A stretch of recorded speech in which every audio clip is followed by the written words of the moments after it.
বেশ কয়েক মাস ধরেই মার্কিন প্রেসিডেন্ট ডোনাল্ড ট্রাম্পের প্রশাসনের সঙ্গে টানাপোড়েন চলছে হার্ভার্ড বিশ্ববিদ্যালয়। দিন কয়েক আগেও শিক্ষা প্রতিষ্ঠানটির বিরুদ্ধে হয়রানির অভিযোগ তুলে ক্ষতিপূরণ দাবি করেন ট্রাম্প। এবার হার্ভার্ডের সঙ্গে সব ধরনের প্রাতিষ্ঠানিক সম্পর্ক ছিন্ন করার ঘোষণা দিল পেন্টাগন। স্থানীয় সময় শুক্রবার মার্কিন সমরমন্ত্রী পিট হেগসেথ ঘোষণা দেন, পেন্টাগন হার্ভার্ড বিশ্ববিদ্যালয়ের সঙ্গে সব ধরনের পেশাদার সামরিক শিক্ষা, ফেলোশিপ ও সার্টিফিকেট প্রোগ্রাম বন্ধ করছে।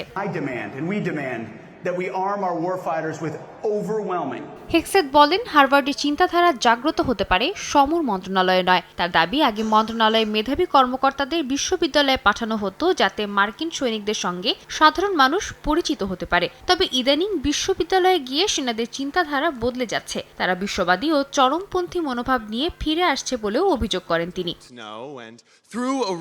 হেগসেথ বলেন, হার্ভার্ড হামাসকে উৎসাহ দিয়েছে, ইহুদিদের উপর আক্রমণকে সহ্য করেছে এবং এখনও বর্ণভিত্তিক বৈষম্য প্রচার করছে।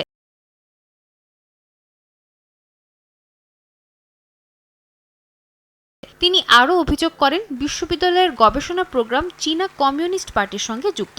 অন্যান্য বিশ্ববিদ্যালয়ের সম্পর্কও পর্যালোচনা করা হবে বলেও জানায় পেন্টাগন।